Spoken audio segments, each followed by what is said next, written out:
প্রশ্ন ১ মহান আল্লাহ পৃথিবীর মোট সৌন্দর্যের কত ভাগ একা হজরত ইউসুফ আলাইহিওয়াসাল্লামকে দান করেছিলেন? ক ৪ ভাগের ১ ভাগ, খ অর্ধেক, গ ৩ ভাগের ১ ভাগ। সঠিক উত্তরটা জানার আগে ভিডিওটিতে লাইক দিয়ে দিনই কাজের অংশীদার হন। সঠিক উত্তরটি হবে খ অর্ধেক। নবীজি সাল্লাল্লাহু আলাইহি ওয়াসাল্লাম বলেছেন, ইউসুফকে সৌন্দর্যের অর্ধেক অংশ দেওয়া হয়েছিল। হজরত ইউসুফ আলাইহি ওয়াসাল্লাম এতই সুন্দর ছিলেন যে মিশরের নারীরা তাকে দেখে মুগ্ধ হয়ে আপেল কাটতে গিয়ে নিজেদের হাতই কেটে ফেলেছিল, অথচ তারা ব্যথাই অনুভব করেনি।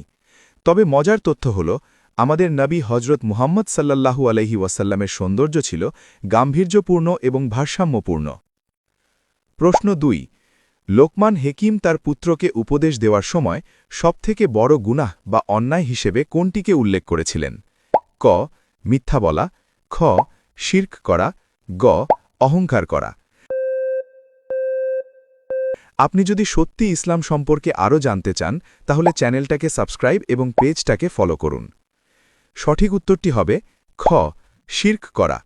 পবিত্র কোরআনের সূরা লোকমানে তিনি বলেছেন যে নিশ্চয়ই শিরক হল সবথেকে বড় জুলম। হজরত লোকমান আলাইহি ওয়াসাল্লাম কোনো নবী ছিলেন না, কিন্তু তিনি ছিলেন আল্লাহর একজন অত্যন্ত প্রজ্ঞাবান বান্দা। তিনি তার সন্তানকে 10টি চমৎকার উপদেশ দিয়েছিলেন, যার মধ্যে প্রথমটিই ছিল শিরক না করা। এরপর তিনি বলেছিলেন মা বাবার অবাধ্য না হতে এবং অহংকার করে জমিনে বুক ফুলিয়ে না হাঁটতে।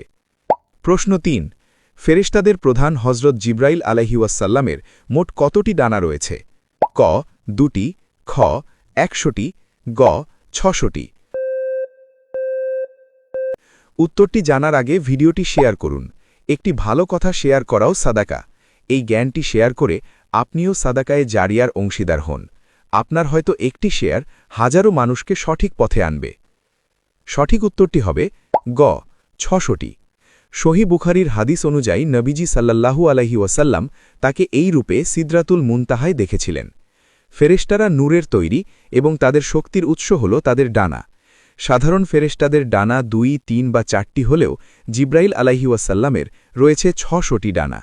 নবীজি সাল্লাল্লাহু আলাইহি ওয়াসাল্লাম বলেছেন, তিনি যখন ডানাগুলো মেলতেন তখন পুরো দিগন্ত অন্ধকার হয়ে যেত এবং তার ডানা থেকে অবিরাম মুক্তা ও ইয়াকুত ঝরে পড়ত। এক একটি ডানার বিশালতা আকাশ থেকে জমিন পর্যন্ত বিস্তৃত।